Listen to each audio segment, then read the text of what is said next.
پاکستان اور یوکرین کے درمیان دفاعی تعلقات کی تاریخ کم از کم 3 دہائیوں پرانی ہے۔ یوکرین نے سن 1997 سے 1999 کے دوران پاکستان کو ایک دفاعی معاہدے کے تحت مالشیو خارکا پلانٹ پر تیار کردہ 320 T-80 ٹینک فراہم کیے تھے۔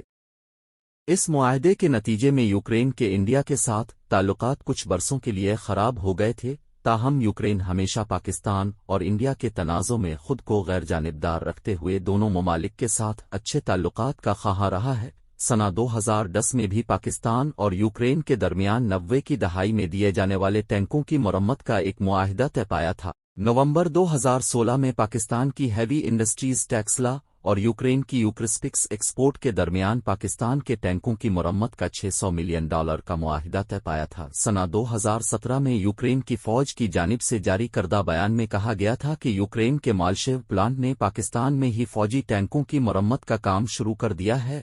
اس معاہدے کے تحت پاکستان کے 320 ٹینکوں کی مرمت کا کام کیا جانا تھا۔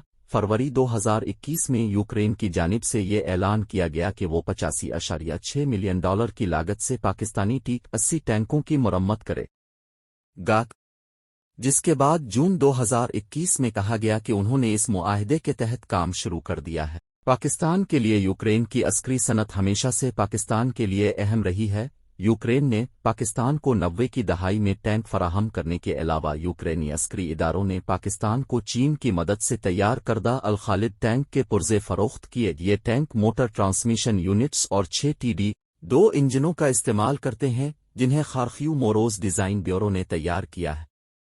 سنہ 2016-2020 میں پاکستان کو ایسے انجنوں کی ڈیلیوری بار بار رپورٹ کی گئی۔ سنہ 2020 میں یوکرین کی کمپنی اوکربون پروم نے پاکستان کی فضائیہ کے جہازوں کی مرمت کی $30 ملین کی بولی جیتی تھی۔ مئی 2021 میں پاکستان کی فوج کے سابق سربراہ جنرل قمر جاوید باجوہ نے یوکرین کے دورے کے دوران ڈیزائن بیورو کے تیار کردہ اوپلٹ ٹینک اور بختر بند گاڑیوں کا معائنہ کیا تھا۔ پاکستان کے سابق سیکریٹری دفاع نے اس بارے میں کیا کہا تھا؟ دفاعی امور کے ماہر اور پاکستان کے سابق سیکریٹری دفاع جنرل ریٹائرڈ نعیم خالد لودھی نے اپریل میں BBC سے بات کرتے ہوئے کہا تھا کہ اس میں کوئی شک نہیں کہ ماضی میں پاکستان اور یوکرین کے اچھے دفاعی تعلقات رہے، تاہم دفتر خارجہ کے ترجمان کے بیان کی توثیق کرتے ہوئے ان کا کہنا تھا کہ اس بات کو کوئی امکان نہیں ہے کہ یوکرین روس جنگ کے دوران پاکستان نے یوکرین کو کسی قسم کے ہتھیار گولہ بارود فراہم کیا۔ ان کا کہنا تھا کہ ماضی میں پاکستان اور یوکرین کے درمیان ٹینکوں اور ان کے پرزہ جات کے حوالے سے دفاعی تبادلہ ہوتا رہا۔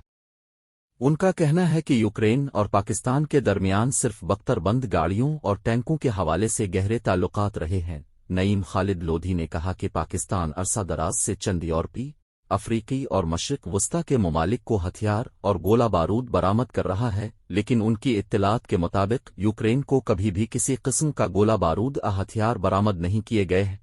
انہوں نے کہا کہ اس کی کبھی ضرورت ہی پیش نہیں آئی۔ جب ان سے یوکرین فوج کے 17 ٹینک بٹالین کے کمانڈر کے دعوے سے متعلق پوچھا گیا تو ان کا کہنا تھا کہ میں پورے اعتماد سے کہہ سکتا ہوں کہ پاکستان نے یوکرین کو کبھی کوئی ہتھیار گولہ بارود برآمد نہیں کیا ہے۔ جنرل نعیم خالد لودھی کا کہنا تھا کہ مگر اس بات کا امکان ہو سکتا ہے کہ پاکستان نے جو اسلحہ بارود دیگر ممالک کو برآمد کیا وہ شاید ان ممالک سے یوکرین تک پہنچ گیا ہو۔ یاد رہے کہ بہت سے یورپی ممالک نے ہتھیاروں کی مد میں یوکرین کی روس کے خلاف مدد کی ہے۔ ان کا کہنا تھا کہ یوکرین جنگ کے آغاز سے ہی پاکستان غیر جانبدار ہے اور ہمیں علم ہے کہ اس طرح کا کام چھپ چھپا کر نہیں ہو سکتا۔ یوکرینی فوج کے کمانڈر کی جانب سے پاکستانی ساختہ راکٹ اور گولہ بارود کے غیر معیاری ہونے کے بارے میں بات کرتے ہوئے جنرل نعیم خالد کا کہنا تھا کہ پاکستان عالمی معیار کا گولہ بارود اور اسلحہ تیار کر رہا ہے۔ پاکستان کی فوج میں بھی اس اسلحہ اور گولہ بارود کو تب شامل کیا جاتا ہے جب اسے عالمی معیار کے مطابق جانچا جاتا ہے۔ ان کا کہنا تھا کہ ان کے اس دعوے میں بھی کوئی صداقت نہیں کہ پاکستان کا تیار کردہ گولہ بارود غیر معیاری ہے، تاہم یہ ممکن ہے کہ انہیں کسی ملک سے حاصل ہونے والا پاکستانی ساختہ گولہ بارود زائد المیعاد ہو۔ ان کا کہنا تھا کہ یہ ملٹی بیرل راکٹ توپ خانے کے گولے ہوتے ہیں اور اس کے شیل کے استعمال کی مدت تو 8-10 سال ہوتی ہے، لیکن اس کے پروپیلٹ کی مدت 2 سال تک ہوتی ہے۔ واضح رہے کہ پروپیلنٹ گولے کے شیل کا وہ نچلا حصہ ہوتا ہے جو توپ سے لانچر سے گولے کو داغے اور پرواز میں مدد دیتا ہے۔ جنرل نعیم خالد کا کہنا تھا، میں نے خود ان راکٹوں کا تجربہ کیا ہے اور یہ ہدف کو مکمل مہارت اور مستعدی سے نشانہ بناتے ہیں۔